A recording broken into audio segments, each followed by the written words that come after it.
KSRTC ബസ്സുകളിൽ സർക്കാർ നടപ്പാക്കിയ പ്രിയദർശിനി സ്ത്രീ സൗജന്യ യാത്രാ പദ്ധതി ജില്ലയിൽ സ്വകാര്യ ബസ് വ്യവസായത്തെ കടുത്ത പ്രതിസന്ധിയിലാക്കുന്നു. സ്ഥിരം യാത്രക്കാരിൽ ഏറെ പേരും കെ.എസ്.ആർ.ടി.സിയുടെ സൗജന്യ യാത്രയിലേക്ക് മാറിയതോടെ പ്രൈവറ്റ് ബസ്സുകളുടെ വരുമാനത്തിൽ വലിയ കുറവാണ് ഉണ്ടായിട്ടുള്ളത്. ഇതിന് പരിഹാരമായി വാടക നിശ്ചയിച്ച് സ്വകാര്യ ബസ്സുകൾ സർക്കാർ ഏറ്റെടുത്ത് സർവീസ് നടത്തണമെന്ന് ബസ് ഉടമകൾ പറയുന്നു. കോവിഡിനൊപ്പം ഡീസലിനും സ്പെയർ പാർട്സിനുമടക്കം വലിയ തോതിൽ വില വർദ്ധിച്ച ശേഷം നഷ്ടത്തിലായ സ്വകാര്യ ബസ് വ്യവസായത്തിന് വലിയ തിരിച്ചടിയായിരിക്കുകയാണ് പ്രിയദർശിനി സ്ത്രീ സൗജന്യ യാത്ര. സ്ത്രീകൾക്ക് സ്വകാര്യ ബസ്സുകളിലുള്ള സൗജന്യ യാത്ര UDF സർക്കാരിന്റെ വിപ്ലവകരമായ തീരുമാനമാണെങ്കിലും പ്രതിസന്ധി പരിഹരിക്കാൻ സർക്കാർ കൂടുതൽ ഇടപെടണമെന്ന് ബസ് ഉടമകൾ പറയുന്നു. ദിവസവും 2000 മുതൽ 3000 രൂപ വരെ കളക്ഷനിൽ കുറവുണ്ടെന്നും ഉടമകൾ ചൂണ്ടിക്കാട്ടി. ഇന്ന് അവതരിപ്പിച്ച സംസ്ഥാന ബജറ്റിൽ റോഡ് നികുതി 50% കുറച്ചത് മാത്രം തങ്ങൾക്ക് പ്രയോജനപ്പെടില്ലെന്ന് പ്രൈവറ്റ് ബസ് ഓണേഴ്സ് അസോസിയേഷൻ ജില്ലാ പ്രസിഡന്റ് ജാക്സൺ C. ജോസഫ് പറഞ്ഞു. ബസ്സുകൾ വാടകയ്ക്ക് എടുക്കുന്നതിന് സർക്കാർ ആലോചനയുള്ളപ്പോൾ പ്രൈവറ്റ് ബസ്സുകൾ വാടകയ്ക്കെടുക്കുകയും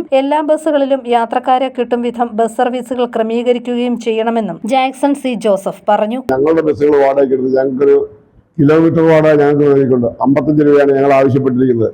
ഞങ്ങൾ അതിനകത്ത് 50 രൂപ 65 പൈസ ഒരു കിലോമീറ്ററിന് ചെലവ് വരും. അത് ഞങ്ങൾ കൃത്യമായിട്ട് എഴുതി കൊടുത്തിട്ടുണ്ട്. അത് ഞങ്ങളെ ഒരു 55 രൂപ വാടക തന്ന് ഞങ്ങളുടെ വണ്ടികൾ ഏറ്റെടുത്ത് സർക്കാർ സർവീസ് നടത്തുകയാണെങ്കിൽ KSRTC ഏൽപ്പിക്കുകയോ സർക്കാർ സർവീസ് നടത്തുകയോ ചെയ്യുകയാണെങ്കിൽ നമുക്കതിനകത്ത് ഗവൺമെന്റിനെ സംബന്ധിച്ചിടത്തോളം സാമ്പത്തിക നഷ്ടം വരികയില്ല. കാരണം എന്താ വെച്ചാൽ ഇവിടെ നിരക്ക് നിശ്ചയിക്കുന്നതും അതുപോലെ തന്നെ ഇതിന്റെ ബാക്കി ഏത് റൂട്ടിൽ വണ്ടി ഓടണം തീരുമാനിക്കുന്നു, KSRTC എവിടെ ഓടണം തീരുമാനിക്കുന്നു, ഇതിന്റെ സമയം തീരുമാനിക്കുന്നത് എല്ലാം സർക്കാരാണ്, സ്വകാര്യ ബസ്സുകളുടെ. ഇത് ശാസ്ത്രീയമായിട്ടൊന്ന് പുനഃക്രമീകരണം നടത്തിയാൽ എല്ലാ വണ്ടികളിലും 60-65 കിലോമീറ്റർ കളക്ഷൻ നേടാനായിട്ട് ഒരു പ്രയാസവുമില്ല. ഒരു 800-850 യാത്രക്കാരെ ഒരു വണ്ടിക്ക് ഉറപ്പാകുന്ന രീതിയിൽ ബസ്സുകൾ ക്രമീകരിക്കുകയാണെങ്കിൽ എല്ലാ വണ്ടികളിലും 60-65 രൂപ കിലോമീറ്റർ കളക്ഷൻ നേടാനും സർക്കാരിന് സാമ്പത്തിക നഷ്ടമില്ലാതെ ഞങ്ങളെ കൂടെ നിലനിർത്തിക്കൊണ്ട് സ്വകാര്യ ബസ്സുകളെ കൂടെ നിലനിർത്തിക്കൊണ്ട് പോകാനും സാധിക്കുമെന്നാണ് ഞങ്ങൾക്ക് പറയാനുള്ളത്. സ്ത്രീ യാത്രക്കാർ കുറഞ്ഞതിനൊപ്പം പുരുഷ യാത്രക്കാരും ഓരോ ദിവസവും കുറഞ്ഞു വരികയാണെന്ന് private bus operators association general secretary KS Suresh പറഞ്ഞു. സമരം ചെയ്യേണ്ട കാര്യമില്ലെന്നും പ്രൈവറ്റ് ബസ് വ്യവസായം താനെ ഇല്ലാതാകുമെന്നും KS സുരേഷ് ചൂണ്ടിക്കാട്ടി. 3 മാസത്തെ റോഡ് നികുതി സർക്കാർ പറയുമ്പോഴത്തേക്ക് 13.5 കോടി രൂപയോളം ബസ്സുകാർക്ക് കുറച്ചു എന്ന് പറയുമ്പോൾ ഒരു ബസ്സിന് കിട്ടുന്നത് വെറും 125 രൂപയാണ്. ഞങ്ങളെ സംബന്ധിച്ച് ഒരു 2000-3000 പോകുന്ന ബസ്സുകൾക്ക് ഒരു 125 രൂപ എന്ന് പറയുന്നത് പര്യാപ്തമല്ല. ഞങ്ങൾ അത് വെച്ച് ഞങ്ങൾക്ക് ഇത് സർവീസുമായിട്ട് മുന്നോട്ട് പോകാനും പറ്റത്തില്ല. ഞങ്ങളുടെ ആവശ്യം എന്ന് പറയുന്നത് ഇത് മുന്നോട്ട് പോകാനുള്ള ഒരു സാഹചര്യം ഒരുക്കി തരിക എന്നുള്ളതാണ്. അതിനുവേണ്ടി ഗവൺമെൻറ്റിൻ്റെ മുമ്പിൽ ഞങ്ങൾ ചില കാര്യങ്ങൾ സമർപ്പിച്ചിട്ടുണ്ട്. അത് പരിഗണിക്കണം എന്നുള്ളതാണ് ഞങ്ങളുടെ ആവശ്യം.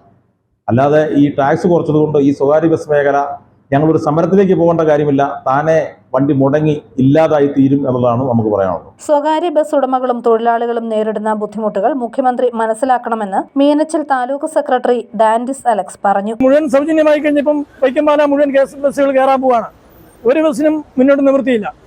ഈ പാലായിലെ എല്ലാ മേഖലയിലും ഇപ്പം കട്ടപ്പനയ്ക്ക് ഒരു പ്രൈവറ്റ് ബസ് ഉണ്ടായിരുന്നുള്ളൂ, അൽഫോൺസ. ബാക്കി മുഴുവൻ KSRTC ആണ്, വാഗമൺ വഴി. ആ ബസ്സിൽ കട്ടപ്പന വരെയും ഫ്രീ KSRTC കൊടുക്കുമ്പോൾ ഏത് യാത്രക്കാരാണ് കാശ് കൊടുത്ത് പ്രൈവറ്റ് ബസ്സിൽ പോകുന്നത്? അപ്പം ആ ബസ്സും ഒരാഴ്ചക്കുള്ളിൽ കയറും. ഇതാണ് ഞങ്ങളുടെ അവസ്ഥ. അപ്പോൾ ഇതിനെന്തെങ്കിലും മുഖ്യമന്ത്രി പരിഹാരം കാണുമെന്നോ അല്ലെങ്കിൽ ഞങ്ങളെ ഒന്നാകെ ഏറ്റെടുത്ത് സർക്കാരിന് സംവിധാനമാക്കി മാറ്റിയാൽ ഞങ്ങൾക്കത് വലിയ ആശ്വാസമായിരിക്കും. ഞങ്ങളുടെ മുഴുവൻ തൊഴിലാളികൾക്കും സർക്കാരിൻ്റെതായ സംവിധാനം, ആനുകൂല്യങ്ങൾ, ക്ഷേമനിധി, പെൻഷൻ എല്ലാം കിട്ടും. അതും ഞങ്ങൾക്ക് നല്ലതാണ്. ഞങ്ങളുടെ ബസ് ഉടമകൾക്ക് നല്ലതാണ്. അവർ ഏതാണ്ട് സജഷൻ വെച്ചിട്ടുണ്ട്.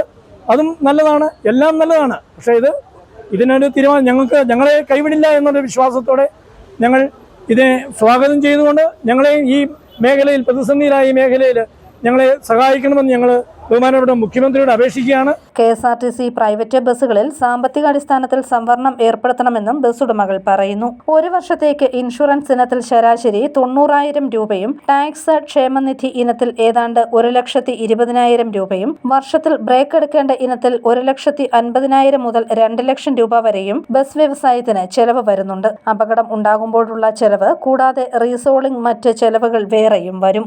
News bureau, Kottayam.